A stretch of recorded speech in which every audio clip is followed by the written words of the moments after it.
Velvet Revolution. One of the most formative events in the Czech history that toppled the communist regime.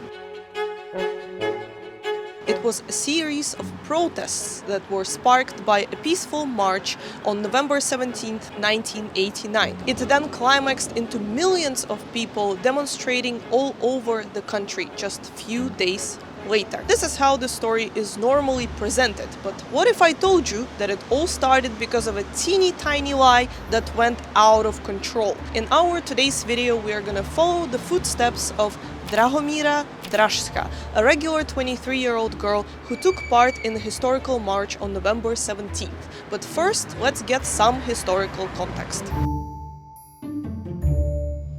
It was the 50th anniversary of the International Students' Day, and a peaceful march was organized by Independent Student Union. They were not planning to make it into a historical event. It was supposed to be a pretty regular meeting. Around 15,000 people attended, however, and they ended up not just staying here in Albertov, but also going to Vyšehrad and Wenceslas Square. Even though the event had officially finished at 6:15 p.m., around 5,000 students were not ready to go home just yet and ended up marching to the city center, which drew the attention of the police.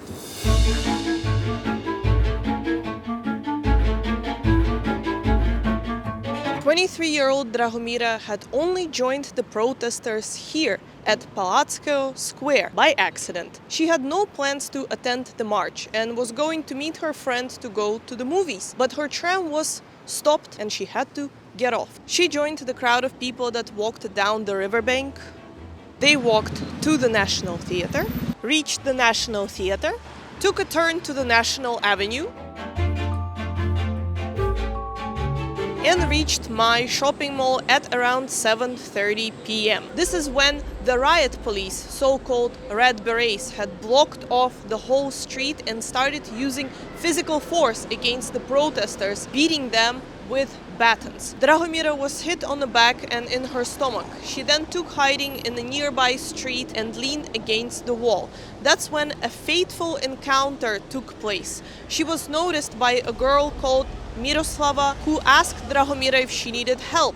Drahomíra accepted the offer, and the girl kindly waved down a van, and they went to a nearby hospital on the Charles Square. Drahomíra was treated in the hospital, but refused to stay overnight, so Miroslava decided to walk her to the night bus station at IP Pavlova. On the way, Drahomíra shared that she attended the protest together with her childhood friend Martin. She said that he was beaten so brutally he couldn't move and was left to lie on the ground. Affected by the story, Miroslava met up with Drahomíra one more time the next day and asked her to share more details about her friend Martin. Sešli jsme se zase na IP Pavlova a tam mi řekla tu zprávu o mrtvém studentu. Solemnly, Drahomíra revealed that Martin was not taken to the hospital after the protest, but to the morgue. That's also when she mentioned his surname for the first time, Schmid, and also said that he was a freshman studying in the Faculty of Mathematics and Physics. This story brought Miroslava to tears. She made sure to call her friend who was a Baptist priest and ask him to share it during his mass. She also told all of her friends about it and they told their friends. Drahomíra also went to do her shift at work and shared the story with her colleagues. The same day, two newly made friends met up once again and recorded Drahomíra's testimony on tape. V Pražském Žofíně a za chvíli by měl přijít pan Petr Pejn, který nahrál její výpověď na magnetofonovou pásku a tuto pásku donesl Petrovi Úlovi. Já jsem tu kazetu vzal, ještě jsem zazvonil na bratra Jana, že jdu k Úlům s tou kazetou. Mr. Payne passed the tape to Petr Úl, a very significant figure close to Václav Havel, who also had a connection to Radio Free Europe. And the news about the death of the poor students started spreading like the forest fire. Everyone was talking about it in offices, theaters, restaurants, universities and other cultural institutions had declared strikes, and the whole city went into a frenzy of the rightful rage. People radicalized and took it to the streets. Thousands, hundreds of thousands were protesting, and it turned into an actual revolution, Velvet Revolution. Just 4 days after the death of Martin Schmidt, around 200,000 people came here to the Wenceslas Square to protest. They were led by the future president of the soon-to-be-free Czechoslovakia, Václav Havel. But the spark of the revolution was undoubtedly death of the innocent young man, a martyr at this point. V sobotu večer se potvrdily ty nejčernější obavy. Na následky zranění, které utrpěl při páteční demonstraci, zemřel Martin Schmidt, 20letý posluchač matematicko-fyzikální fakulty.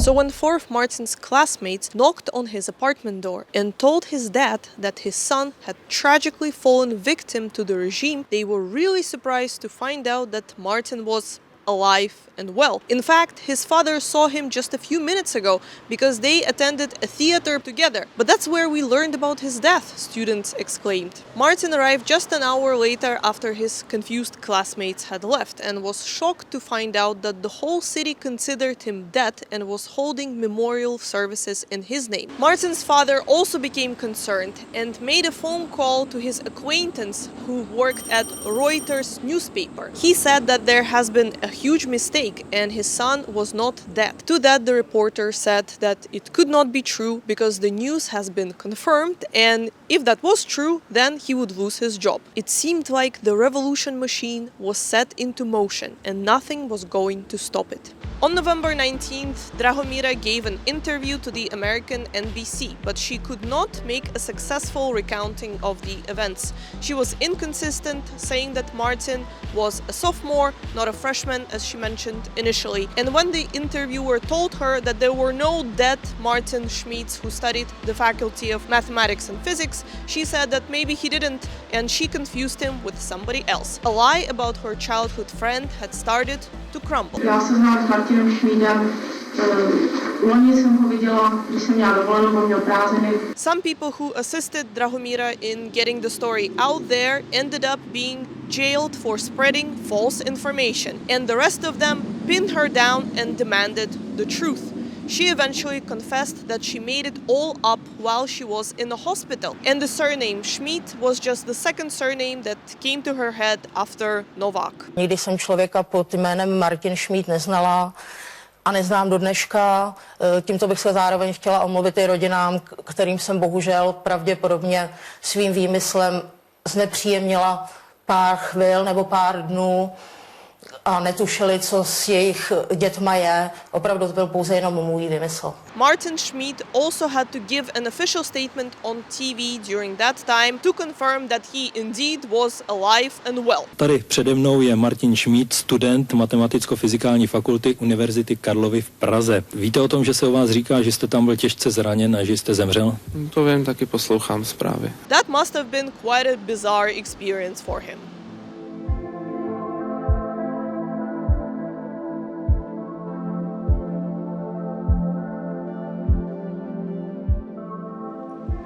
Meanwhile, the Velvet Revolution was in the full swing, and no one seemed to care about the legitimacy of Drahomira's testimony. To give her credit, though, she came out and spoke about her lies many times and assured the public that there were no political agenda or hidden intentions there. Nevertheless, not many people believed her, and she was even accused of collaborating with the communists. But assuming she didn't, haven't we all embellished a story for the sake of sounding edgier and cooler in front of a new acquaintance? It's just the difference between our far-fetched tales and Drahomira's is that hers reached many more ears. But does it even matter? The Velvet Revolution had already happened. It is done. And one of the catalysts for it was a regular 23-year-old girl, not a dissident, not a politician, not a social activist. But nevertheless, she managed to turn her whole country upside down in just under 24 hours. Not many people can say they did that. Bych se vás na závěr zeptal, do jaké míry vám celá tahleta kauza ovlivnila život za těch celých 20 let, které od té doby uplynuly? Víte, zkomplikovalo mi to život hodně moc, proto taky nechci být ani viděná. Tak se snad někdy něco dozvíme. Zbytek je podle mě úplně zbytečný. Já jsem za těch 15 let, než jsem teda odmítl poskytovat rozhovory, poskytl snad 100 rozhovorů nebo prostě desítky, když se mě všichni ptali, jak jste se cítili, když jste se to dozvěděli, jaký to bylo, proč jste řekl támen 100, ale to je naprosto... No tak taky a tu jsem neznal tedy, takže to je, jakoby, jsem se stal trapnou figurkou a přitom to mohl být někdo jiný, Honza Novák, že jo. My jsme v tomhle tom nedůležitý, jo, důležitá v tom je tahle osoba, z který pravděpodobně nikdo nikdy nic nedostane. Která osoba? No to je Dražská. Jo. Jsme dostali kontakt na nějaký jejich známý, který bydleli někde na Praze 8, za nima jsme jeli, to byli taky narkomani, kteří se strašně smáli, když zjistili, že Drahuna je strůjcem této zprávy. Jo.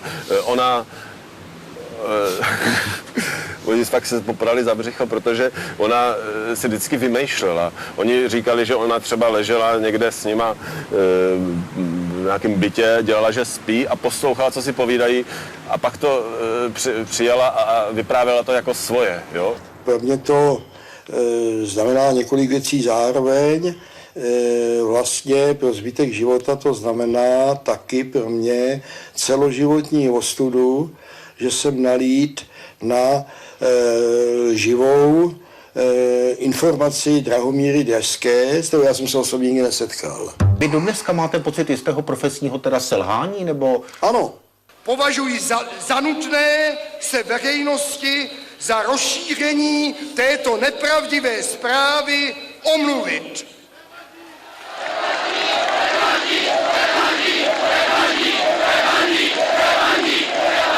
A já jsem se tam omluvil a ten dav začal skandovat nevadí, nevadí. No právě. No jo, jim to nevadí, ale jenom nevadí. Počkejte, a pane Šabato, vysvětlete mi, proč máte pocit, že se nemá zač omlouvat? No, protože tam se nemohl v té houštině zorientovat. To prostě bylo nad jeho síly. A ten vývoj se valil, to byl detail ve skutečnosti. To není tak, že tím pádem vznikla revoluce, to je hloupost. Občanky a občané,